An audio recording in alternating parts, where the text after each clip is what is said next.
Hi friends, నేను మీ సన్నీని. Welcome back to my YouTube channel కిరాక్ ఇన్ఫర్మేషన్స్. ఇప్పుడు నేను చెప్పబోయేది మీకు ఖచ్చితంగా ఉపయోగపడుతుంది. అది కూడా ఈ ఆర్థిక సంవత్సరంలోనే చేయాల్సిన పని ఇది. అంటే ఈ ఆర్థిక సంవత్సరం అంటే 2024-2025 అంటే ఏప్రిల్ టు మార్చ్. ఏమిటది అనుకుంటున్నారా? ఫామ్ 15G మరియు ఫామ్ 15H గురించి. ఏ ఫామ్ ఎవరు సబ్మిట్ చేయాలి, అసలు ఎందుకు సబ్మిట్ చేయాలి, వీటిని ఎందుకు వాడుతారు అనే విషయం గురించి ఇప్పుడు మీకు క్లియర్గా చెప్పబోతున్నాను. జాగ్రత్తగా వినండి. ఇది తెలుసుకుంటే మీకు టీడీఎస్ అనేది మీ అకౌంట్ నుంచి కట్ అవ్వకుండా ఉంటుంది. సో లాస్ట్ వరకు కూడా స్కిప్ చేయకుండా చూడండి. ఇంకా మన ఈ ఛానల్ని సబ్స్క్రైబ్ చేసుకోకపోతే ఇప్పుడే సబ్స్క్రైబ్ చేసుకోండి. ఇటువంటి యూస్ఫుల్ ఇన్ఫర్మేషన్స్ ఎప్పటికప్పుడు తెలుసుకోండి. బ్యాంకులు లేదా బ్యాంకింగ్ ఇతర ఆర్థిక సంవత్సరాల్లో మీకు ఏమైనా ఫిక్స్డ్ డిపాజిట్లు ఉన్నాయా?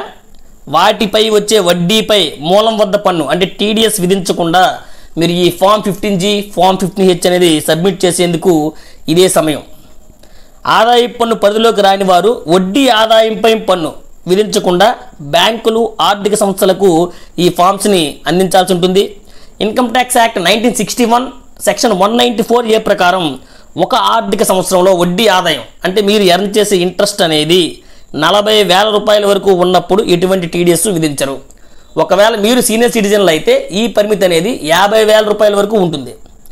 ఒకవేళ ఈ పరిమితులు దాటినప్పుడు అంటే బిలో నార్మల్ సిటిజన్స్ అయితే 40,000, సీనియర్ సిటిజన్ అయితే 50,000 ఇంట్రెస్ట్ అనేది దాటినప్పుడు మీకు 20% టీడీఎస్ అనేది విధిస్తారు.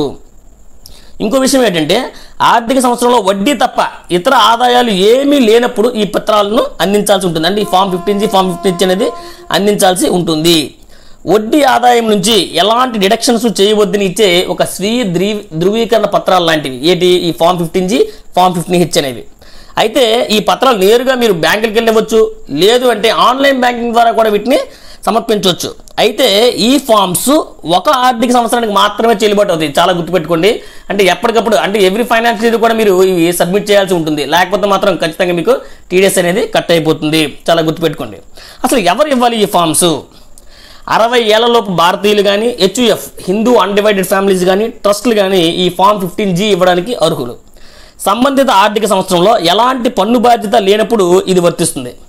ఇంకోటి ఏమంటే కంపెనీస్ కానీ ఎన్ఆర్ఐస్ కానీ ఈ పత్రాన్ని సమర్పించడం కుదరదు.